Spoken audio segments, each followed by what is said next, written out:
চাঁদ পাথর দ্বীপের হারানো মানচিত্র সূর্যাস্তের কমনা আভায় মীরা আর লেনা দাঁড়িয়ে ছিল এক ভাঙাচোরা জেটির প্রান্তে, চোখ রেখে বিস্তীর্ণ কুয়াশাচ্ছন্ন সাগরের দিকে। তারা ছোটবেলা থেকে উইন্ড মিয়ার নামের এক নিঃশব্দ জেলে গ্রামে বড় হয়েছে। সব সময় স্বপ্ন দেখত একদিন অভিযানে যাবে, কিন্তু এবার অভিযানের স্বপ্নটাই যেন তাদের খুঁজে নিয়েছে। মীরার হাতে ছিল এক পুরনো সমুদ্রের পানিতে দাগ ধরা মানচিত্র। ওটা সে পেয়েছিল তার নানির চিলেকোঠায়। মানচিত্রে দেখা যাচ্ছিল এমন এক দ্বীপ যা কোনো আধুনিক মানচিত্রে নেই, চাঁদ পাথর দ্বীপ, মুনস্টোন আইল্যান্ড। গুজব ছিল সেখানে লুকানো আছে হারিয়ে যাওয়া এক সভ্যতার ধনরত্ন। তুমি নিশ্চিত? লেনা জিজ্ঞেস করল, তার বাদামি কোকড়ানো চুল বাতাসে উড়ছে।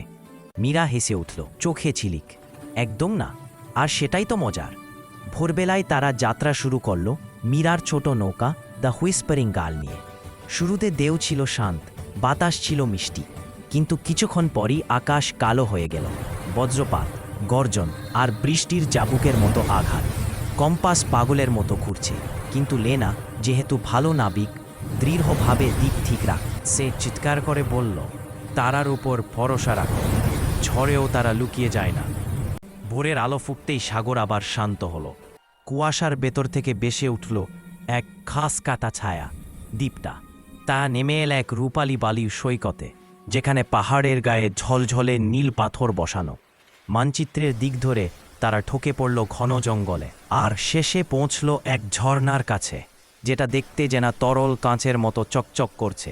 ঝর্ণার পেছনে লুকানো ছিল এক গুহা, হালকা নীল আলোয় ঝলমল করছে। ভেতরে ছিল প্রাচীন খোদাই, ঘূর্ণি, তারা আর অচেনা প্রতীক। মাঝখানে দাঁড়ানো এক পাথরের বেদিতে রাখা ছিল একটা স্ফটিক গোলক, যা হৃদস্পন্দনের মতো আলতোভাবে ঝলঝল করছে। লেনা হাত বাড়াতেই মাটি কেঁপে উঠল। হয়তো এটা পাহারা দেওয়া আছে, সে বলল ভয়ে। না, হয়তো এটা আমাদের অপেক্ষায় ছিল, ফিসফিস করে বলল মীরা।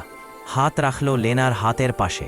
দুজনের হাত একসঙ্গে গোলকে ছোঁয়া মাত্র আলো বিস্ফোরিত হলো। চোখ ঝলসানো উজ্জ্বলতায় তারা দেখতে পেল দ্বীপের অতীতের দৃশ্য, এক মহিমান্বিত সভ্যতা, যারা চাঁদের শক্তি ব্যবহার করতে নিজেদের রক্ষার জন্য।